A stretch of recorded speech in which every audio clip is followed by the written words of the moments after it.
Yes guys, welcome back to the channel. So today we're going to go through my leg day. At the minute leg volume is pretty low because at the start of obviously this off season / gaining phase, whatever you want to call it, my quads were probably my most dominant body part, so quad volume is really low, and then hamstring volume is quite low in this session as well, but obviously I'm hitting hamstrings 3 times per week, so it kind of makes up obviously across the whole training split. But yeah, today we're obviously going to go through the session. I'm going to give some cues to obviously help with improving like connection and stuff with obviously different parts of the legs, and yeah, we'll catch up, we'll talk, and we'll just get some good chats going.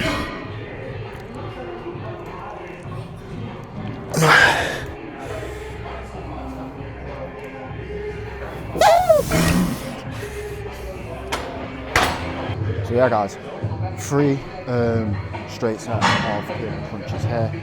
Reason for this is it helps with bracing later on in the session, and then alongside that obviously you get the added benefit of you actually get to train your abdominals, which obviously in the last videos I did speak a little bit about on putting a little bit of emphasis on spine scoops, which will have actually quite a big tangible effect and difference on the shape and silhouette of your physique.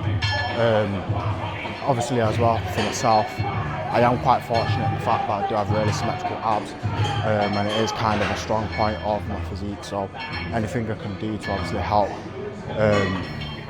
accentuate that, highlight that on stage is something, you know, it's a marginal gain that I'm willing to obviously take, and obviously the benefits you get, like I said, helps with obviously bracing and squats and your leg presses later on. So yeah, I'm doing the final set here, then we're going to do some seated calf raises to obviously help with just getting a bit of blood flow into the calf, primarily the soleus, because strong soleus is really good for obviously ankle health, calf health, because obviously a lot of people do actually get quite a bit of like niggles and stuff with their soleus in the calf, because most people don't actually focus on training it, because you can't see it in the actual calf muscle. Nah mate.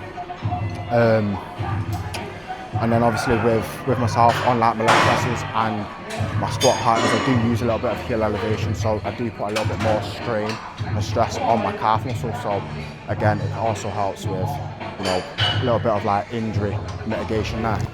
So yeah guys, we're gonna have 3 sets again here. We'll probably do a top set and then 2 back off sets. Reason being, I like to go quite heavy on my first set because again, I actually am focusing on getting stronger calves, stronger soleus in particular, for obviously the reasons just mentioned, with obviously mitigating a bit of injury risk on the bigger movement, and then obviously the back off sets to obviously make up for a little bit of like volume and actual repetitions. But yeah, another thing to obviously mention as well is I've just looked at the previous footage, and I can say my trim is pretty hard. I didn't realise how hard my trim is, but on camera the fade is fading, so that's also you know, the whole saying is look good, feel good, look good. Hopefully that obviously happens in the session now.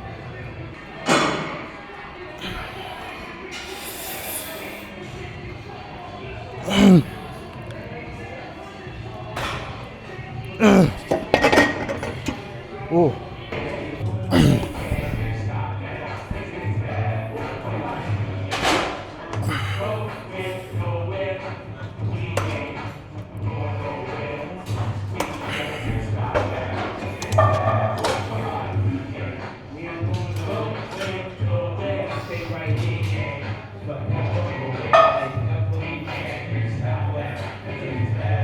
Right guys, so next up we have got adductors. So we've got 2 sets here.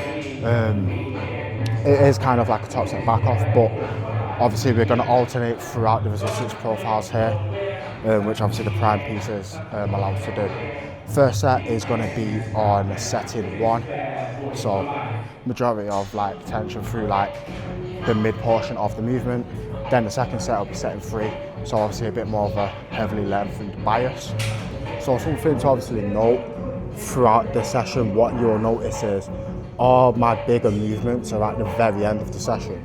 And the reason for that is obviously injury prevention from reducing load exposure. And what I mean by that is by putting, you know, the big exercises towards the end of the session, you're going to be going into those exercises more fatigued. And for me and my current knees, that is a positive because I don't have the best knees. So essentially putting like a squat or something at the start of the session where I'm not going to be as warm, I've not trained the muscle groups, mobility is probably going to be a little bit worse as well because, again, like with the seated calf, the cable crunch, this now, all of this kind of helps with mobility because ultimately here we're opening up the hips. Over on the cable crunch, we're obviously going through spinal flexion and extension. Calves, obviously lengthening and contracting the calves, all of which are going to be useful in obviously the bigger movements later on because later on we've got a hat squat and an RDL. So obviously spinal extension and flexion, and then obviously you use your hips in both movements as well. So something to obviously note, I myself do mobility at the start of every single session because it helps with injury prevention, overall better range of motion in exercises because I'm just more mobile, more flexible, and obviously it helps with getting the muscle groups, getting the joints warm. For yourself, if you've not really got any like niggles or anything that you're worried about, then just use a normal exercise sequence and smart exercise selection will kind of serve its purpose for that. So for instance, on like a push day, if you do like a pec deck and like a lateral before your press, either or really, don't have to be both. That's obviously going to help with opening and stretching the pecs, and obviously contracting the pecs, getting blood into the pec, which in turn may actually help with overall better connection and internal feel going into your presses. Same thing with like a lateral raise and then going for a shoulder press. It's going to help with obviously just overall connection, and again a little bit more greater range of motion through obviously being a bit more mobile and flexible. Right, so top set here is going to be one pin off the stack. Obviously, in my opinion, this is probably the heaviest adductor machine in the world. And funnily enough, I used to use the stack and the additional weight on this, but I just felt like I was going to tear my adductor, so I reduced the load back, worked in a little bit of a higher rep ranges, altered the resistance profile a little bit, and since then, over like the last months, I've worked my way back up, you know, down the stack, and you know, soon enough we'll be working for the stack again, but obviously in a much more favourable manner, which in turn should allow me to not feel like I'm going to rip my adductor off the bone. But yeah, anyways, I'm going to catch my breath and then I'm going to go straight into the set now. Right guys, so just before I get into my second set here, I got a message, so it stopped actually recording, so I didn't even record the first set, but it was up a rep on one pin off the stack, which is obviously a big positive. So what I actually want to get stuck into here is how to get more out of your adductors. So what I personally like to do is I like to have a back platform on the seat to obviously bring it a little bit more forward, and what that will do is it'll bring the knee pads a little bit further down the leg, and what that will allow you to do is it'll just allow you to be a bit more stable in that stretch position, and obviously by being a bit more stable you're going to be able to create more force, and then by doing that you're going to be able to use more load, which in turn will obviously allow to create a bit more mechanical tension and therefore a bit more stimulus.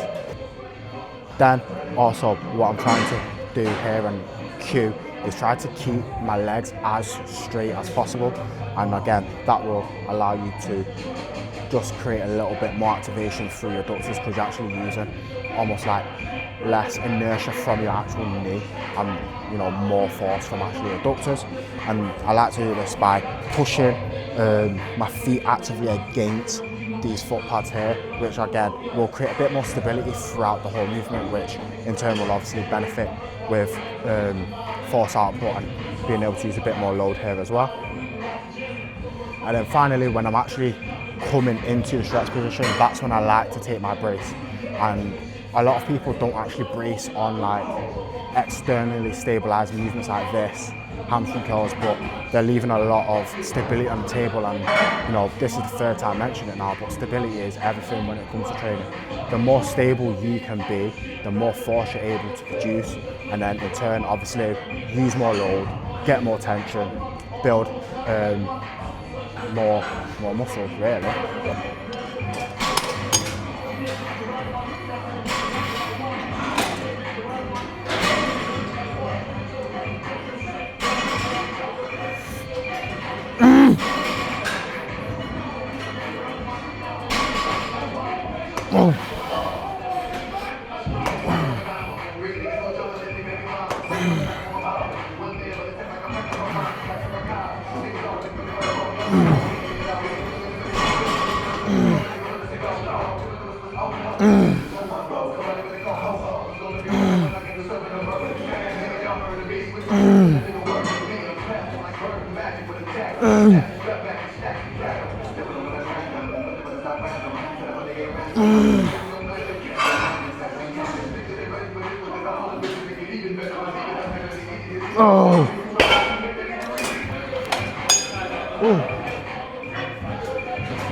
Yes guys, so this is going to be the final warm-up set on single-legged hamstring curls. So obviously, as I previously mentioned, one of the big focuses for me in this off-season is obviously bringing up my hamstrings in my rear poses and my side poses, and the way how we've obviously gone about doing that from a programming standpoint is, at the minute we're training hamstrings 3 times a week. So obviously on both my leg days, I'm going to be hitting hamstrings.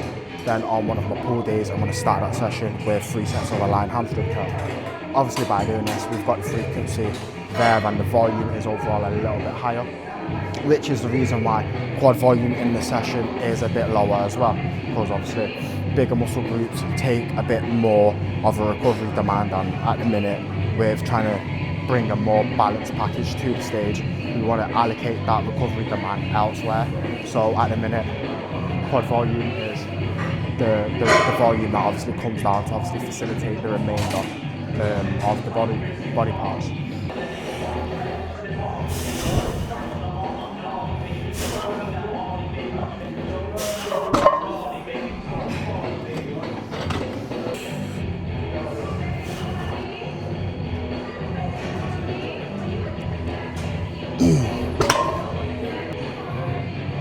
So here guys, obviously what we're looking to do is we're looking to keep the hips as fixated as possible. Obviously on a movement like this, there is no pad to support your actual hips. So what you need to do is obviously you need to create pressure through bracing your core, then create some stability across your back by flaring your lats and packing them, and then actively pulling against the handles to again create a bit more stability. Something to note is as well, I'm going to start with my left side. Reason being is my left leg is a bit weaker than the right, because obviously I'm predominantly right-footed. So with obviously trying to like create balance and symmetry within, you know, 2 muscle groups, what I would always recommend doing is starting with the weaker body part first, to obviously then be able to bring it up strength-wise and then match it with the stronger side in the opposite following side.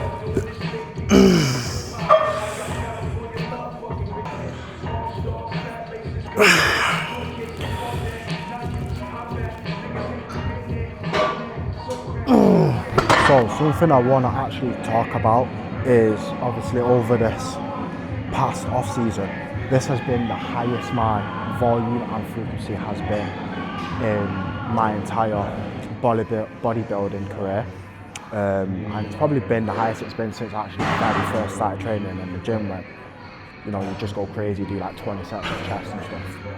And something I want to actually speak about and touch on anecdotally is this is the best I've definitely looked, and what I've noticed is like the overall look and like popness, the overall look and like fullness and pop that I've got to my physique and I'm able to maintain throughout like a whole week without obviously touching a body part is something I've not had before, and I do think that is coming down to the training.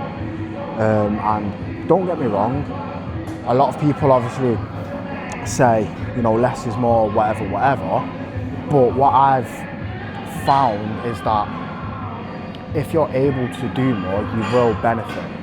And I've always been in the camp of do as much as possible until it becomes, you know, diminishing returns. And with training at this level of frequency, I'm able to get so skilled and so patterned with exercises so quickly because of the amount of actual repetitions and sets and frequency that I'm doing on it. It's allowed my strength to improve pretty much on a session-to-session basis. And don't get me wrong, like when you first start training at much higher frequencies but keeping your volume moderate to high, those first like 4 to 6 weeks are really difficult. You will be really sore, you will feel pretty battered quite a lot of the time, but what will happen is your body will adapt to it. And obviously whilst your body's adapting, it's growing in that time. And the thing that I personally found is like, instead of telling yourself you can't recover on a session-to-session basis, you need to tell yourself, how can I recover? What can I do better to be able to recover for my next session? And when you actually start thinking about that, you're then able to actually do a lot more in the gym. Because if you actually get it right, a lot of the people now who are training on really low volume with, you know, like 3 times a week frequency, these are people who aren't strong in the gym. And realistically, if you're not strong, then you're able to do more volume. You're able to do, you know, more frequent sessions. So guys, we've got leg extensions next up. Obviously this is the first quad exercise for the session, and you can obviously notice how I'm loading the machine. So primarily going to have a lengthened bias for this, and the main reason for that is it just feels the best on my knees at the minute. I've messed around with every single variation of loading this machine, and to be honest, like each like loading profile has served the purpose at different points. Like I've spent periods of time loading all the mid pin or top pin, split 50-50 between both. I would recommend most people do it with a 50-50 split, but obviously with how my knees have been feeling over like the last few weeks, this just feels the best. And if it feels the best and it's injury, well not injury, if it's pain free, then that's a good sign. So we'll stick with this. Last session I did this weight for 9 reps, so I'm not actually going to increase load here. I'm going to focus on either getting 9 reps again, or if there's a 10th rep there, we will take that rep. But obviously with leg extensions, it's more mind game rather than actually is anything else. You know, if you're able to lean into the pain and develop, you know, your pain tolerance on exercise like this, that's where you'll reap the most amount of reward. Because obviously a lot of people stop set short with quads because it just hurts. You know, it is painful, the sensation that you get from training them, but ultimately if you're training to failure, you're trying to get the most amount of stimulus out of an exercise, you need to just disassociate yourself from that pain and take the quad to where it needs to go to obviously get the maximum amount of stimulus out of it. And with obviously the amount of volume that I'm doing for quads at the minute, I can't really afford to have poor quality sets where I'm not taking the set where it needs to go, because then ultimately I'm not getting any stimulus to obviously induce new amounts of growth. And although the volume for quads at the minute is like bottom barrel low, I still want to improve my quads, and you know, going into these sessions with the mindset still of I'm going to grow my quads. So regardless of the volume, the main priority is always going to be getting the most amount of quality out of what it is that you're doing.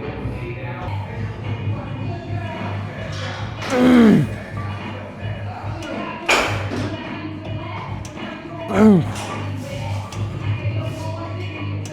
Bang.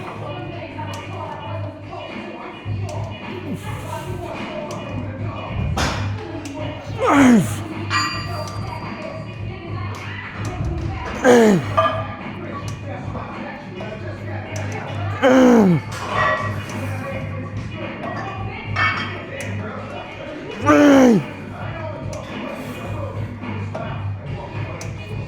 Yes.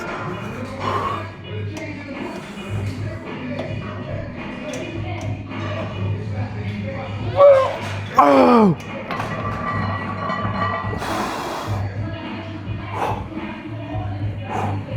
So, what to do to get the most out of your leg extensions? Some of the cues that I use that I find to be really helpful. So, first things first, you want to have your joints stacked and aligned. So, align your knee with the pivot point in the machine, and then from there, use that as a reference point to have your ankle up your shin into your knee is in a straight line. And then from your knee to your hip, down your quad, again, is another straight line. What that will do is it will obviously stack your joints to obviously just then create a bit more stability throughout the top of the movement. Then, with your feet position, I personally don't like having like my feet loose. I do like to have a bit of tension in the way that I'm pointing. Before I find that just creates more stability around the ankle for me, which again is helpful because I don't want to have any ankle issues. Then with the pad, where I like to have the pad is I like to have it just above where my sock is, so not right on my ankle. Reason for that is I find it's just the most comfortable, and again allows me to create the most amount of force there. Then actually getting into the machine. So what I like to use, as you can obviously see, is lifting straps and chalk. You can use a seat belt to obviously help keep your hips fixed down and stable, but on this particular exercise, in this particular machine, I don't like how it feels because there's not actually a really good place to put it if you're using a band rather than a seat belt. So I just opt for straps and chalk. And then with doing this, what you want to think about doing is obviously wrapping yourself in, and then when you obviously are in the concentric, so when you're actually moving the weight up, you want to think about pulling yourself down, as obviously you then enter the eccentric on the way down. By doing this, you're just going to create again more stability through your hips to then generate the most amount of force that you can obviously do to move the weight essentially. And yeah, the only other thing I would say to obviously mentally cue is don't have like your knees buckle inwards or flare dramatically outwards, because then you're obviously throwing off the alignment with your hip and your ankle, which will obviously reduce the amount of stability you've got going through those joints. Into the second set now, so we've reduced the load by 1 plate on the top pin, so we're still maintaining that ratio. On the previous set, we did manage to gain that extra rep, so we did 6 plates on the top pin for 10 reps, and then now we're going to do the back off set. Last session we got 9, so realistically and ideally we should be getting that 10th rep again here now. So yeah, let's get after it. Oh.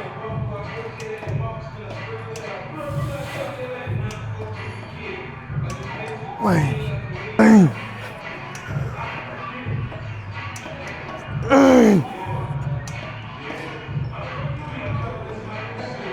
Man, again.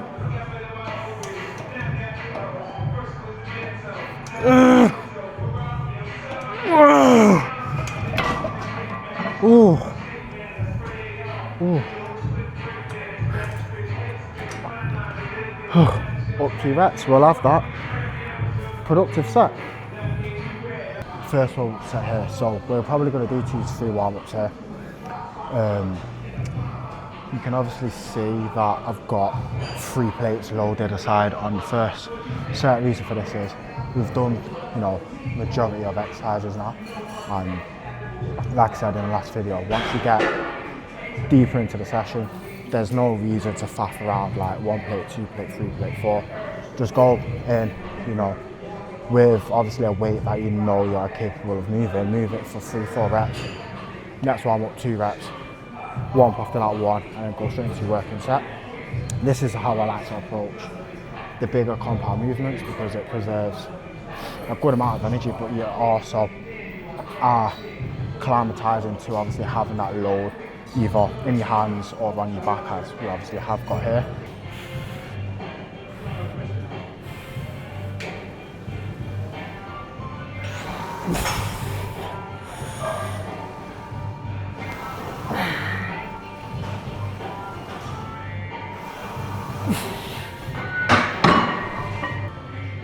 So guys, to get the most out of hack squats, pendulum squats, pretty much any squat that you do, is what you're looking for is getting the most amount of knee flexion possible.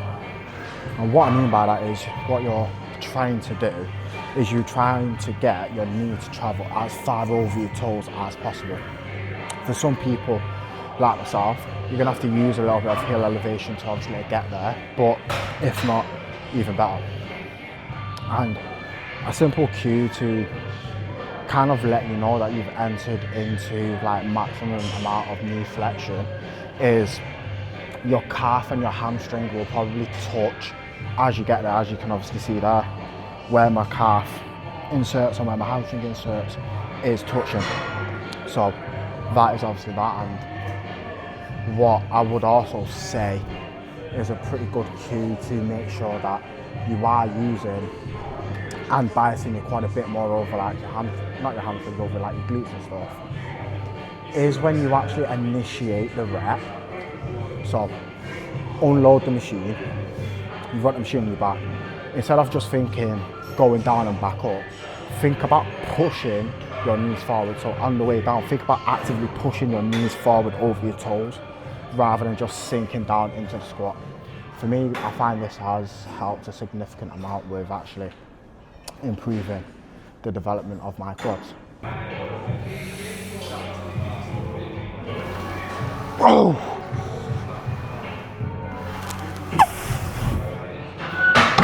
How to know. So breathing. What I like to do with bracing and breathing on these exercises is I actually like to take my intra-abdominal brace halfway through the rep. Reason for that is when you actually are in the hole in the bottom position, that is where you need the maximum amount of like stability and intra-abdominal pressure. So if you are someone who braces like at the top and you find like throughout your sets you're just gassing out, you're unable to hold that brace in that bottom position, then I would recommend trying that out, and it should have a big impact actually on your performance within these sorts of sets. Next cue that I would say is pretty beneficial as well. This isn't for everyone, because some people, you may just feel significantly weaker, but what I like to do is I like to create the most amount of like force and foot pressure with the forward part of my foot. So kind of like from your big toe to your little toe, that whole front part is where I like to have and drive the most amount of force and pressure, rather than using the full foot. Because me personally, I find if I push a bit more through the heel, yes, I'm a bit more stable, but I do find I just get a bit more glute out of it rather than actual quad. And with my like leg presses and hack squats and stuff, accidentally pressed the camera thing on my watch, so I had to check to make sure it didn't stop recording. But yeah, if it is, you're trying to get the most amount of quad stimulus out of these compound movements, then that is what I would recommend. If it is a case of like using that sort of setup with foot pressure, you just can't use like anywhere near the same amount of load, then I would probably recommend having a bit more full foot pressure rather than forefoot pressure. With also that being said, if you are going to have very, very quad biased compound movements, make sure you are programming direct glute work, because you're essentially taking away stimulus from your glutes, which is obviously a very important muscle group, especially in competitive bodybuilding. You know, if you've not got well developed glutes in your rear shots, you're going to essentially lose realistically with the way how things are moving. If you have like an inability to have a well developed posterior chain, including, you know, your glutes, you will be penalised on stage fit, because you won't have any fitness or density and potentially any detail to actually show there. So make sure to obviously have direct glute work in, which for this session I don't really have any, because I've got an RDL which is obviously going to focus on the whole posterior chain, so that's going to be kind of like my direct glute work, because it is still a bit more glute biased in that anyways. Right, so the plan here is going to be 2 straight sets with 5 plates. Reason being is it's only my second session back on this hat squat, and you know, when I was using it before I went away, I only had like 1 or 2 sessions doing it, so I'm not gonna do anything like ridiculous weight wise here.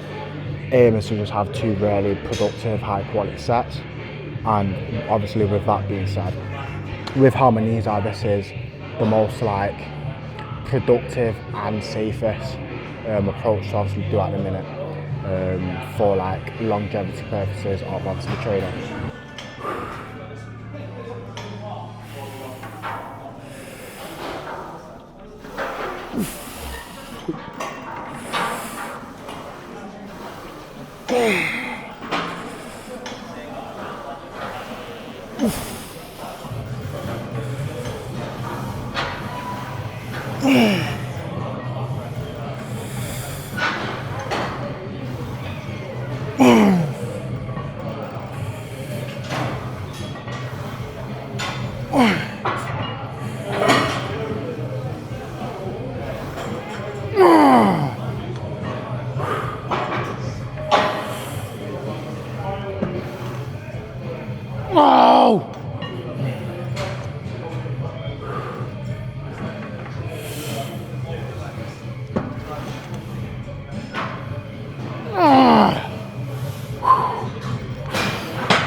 So guys, something to obviously note as well is foot positioning. So you want to have your feet positioned so you're able to get the most amount of knee flexion possible, but also to create the most amount of force possible. So for some people, that's having a little bit higher, for others, really, really low. For me, I'm somewhere in between. And then what I actually like to do as well with like my feet positioning is naturally, like when I walk, my feet point outwards. So for me, going on to like a leg press or a hat squat, I'm just not able to like stand and squat like this. It just forces my knees in an awkward position, so I like to just go with whatever feels most comfortable there. Obviously, I don't want it to be that like I'm squatting like this, but you know, somewhere in between the two for me seems to be the best.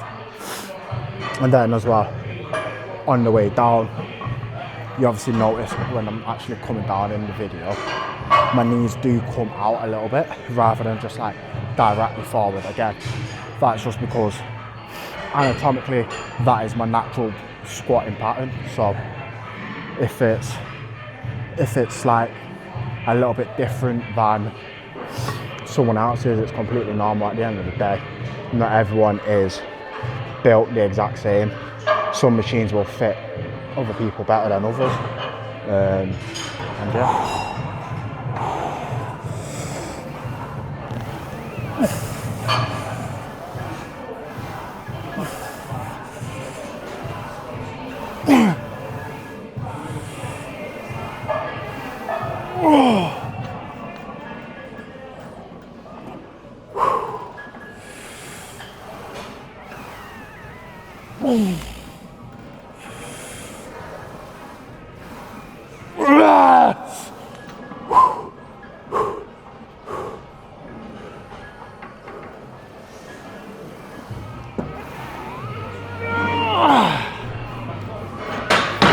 yeah guys, back off, well not back off but second set on the hack, 7 reps. After looking back at the footage, there's probably, you know, if I took a bit of rest at the top, I could have got an 8th rep there, but with that hack squat having no stoppers on it, it's not worth taking the 50-50 rep there in my experience, because I have failed at the bottom of that hack squat before and almost tore my quad trying to like jump out of it. So I'd rather do a 1 rep in reserve set there and not potentially tear my quad just for the sake of 1 extra rep. But yeah, so we've got the final exercise of the session here. So we've got an RDL on the back squat. Main thing that we're obviously looking to do here is train the posterior chain without obviously using a barbell, because in my pull sessions, in both pull sessions, I do a barbell RDL, and I do find like with doing an RDL on a belt squat, you are able to just get a little bit more like glute and hamstring out of it rather than like a because just naturally like the line of pull is a lot more fixed than it is obviously with a barbell. And in this, I'm not trying to like go directly parallel with the ground or anything. The main thing here is, like I said, taking the hamstrings and the glutes for as much range of motion as possible.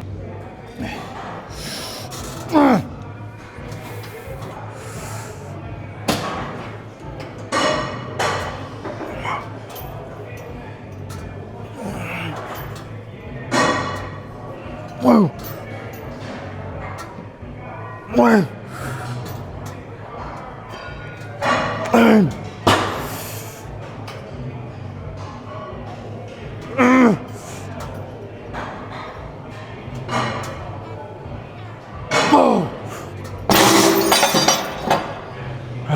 So that's 7 plates aside for 7 reps, which is a match on my last previous best here, so that's a win within itself. So yeah, next up we're gonna do 6.5. Previous best on this load is 8 reps, so we're gonna look to be in that sort of ballpark again. It has been like quite a while since I've done this exercise, probably like coming up to almost 4 weeks really, because of like traveling and the way my sessions have lined up since coming back. So anywhere close to that matching is a win for where I'm obviously coming at, because it's kind of like just setting a baseline, set really to obviously beat in the future. Change up of angle, because after watching back my last set, it was a very suspect angle. It was a proper BBL angle that, but we'll get a side shot now, which should be a little bit less sus.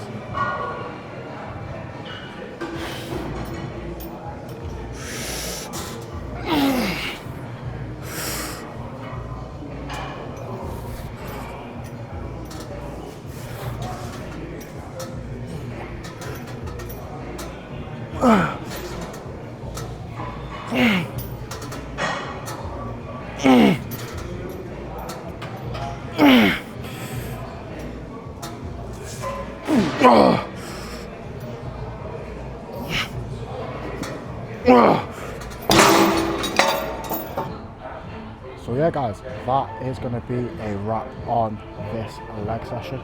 If there's anything you want me to be a bit more specific with, then do let me know. Any feedback again is greatly appreciated. I actually have received a little bit of feedback from the last video, which is obviously great. A lot of people actually found it quite helpful, so if you want me to keep these sessions, you know, as a consistent thing, then again let me know. I'll probably run through my push session next, whenever that is, but we'll try to keep these uploads like once a week, like every Sunday or something. So